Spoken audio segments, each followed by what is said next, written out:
We are just about to the starting line of the 2021 NFL season, and we have lots of fun, lots of challenging Week 1 matchups to look forward to in the AFC North. Here with me to talk about predictions for the entire season is KDKA's Bob Pompeani, which it's great to see you, Pomp. I want to ask you right away how the preseason is going for the Pittsburgh Steelers. Well, it's good to be with you again, Katie. It should be an outstanding season. One more game, 17.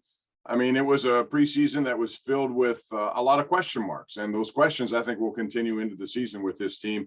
They have a lot of skilled people on both sides of the ball, but the question will be depth, like it is, I think, with most NFL teams. Well, and I know a lot of the preseason is really just a snapshot of what we can expect from our favorite teams for the next few months, but if you could make a bold prediction, who do you think is going to be the division winner at the end of the year? I don't know if it's considered bold necessarily, Katie, but I would say Cleveland, only because I think they've really fortified themselves and they've stayed away from, I think, substantial injury.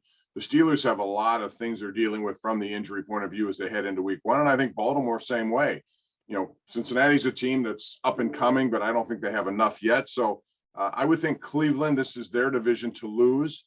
And we'll talk, I'm sure, about why I believe that as we go on here. But they are stacked and they are ready, I think, to take the next step after they came to Pittsburgh and beat the Steelers last year. Well, and what are some of those other storylines that you are watching from these teams? Well, I think in Cincinnati, I'll start there, I guess, Katie, because it's all about Joe Burrow, his health coming back from his injury and surgery.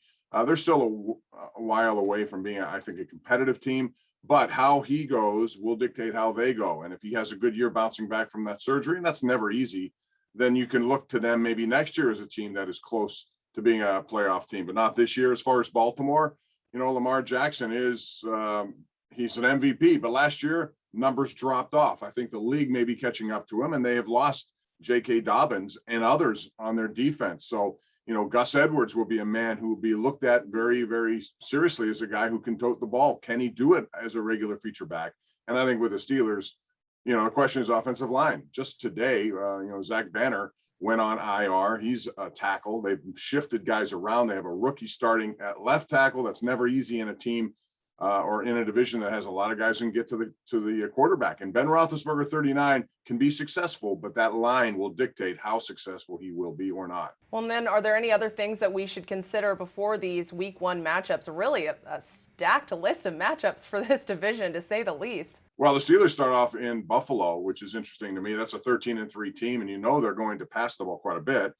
That's what they do, and Josh Allen is good at it. So I think the Steelers are going to be tested right off the bat.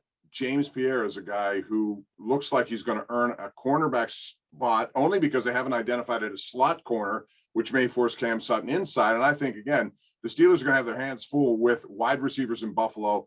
The key will be getting pressure on Josh Allen. If they do that, the team that led the NFL in sacks the last 4 years, the Pittsburgh Steelers, can be effective and put pressure on him, hopefully, from their point of view, turning the ball over and getting some big plays on the defensive side of it. Well, thank you so much for joining me today, Pomp. It's always a pleasure to speak with you. Katie, thank you. I look forward to doing it again. Hope you have a wonderful 17-game season.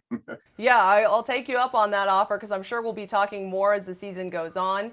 And you can find even more of these division breakdowns linked right now in our CBS Local online article. I'm Katie Johnston for CBS Local Sports.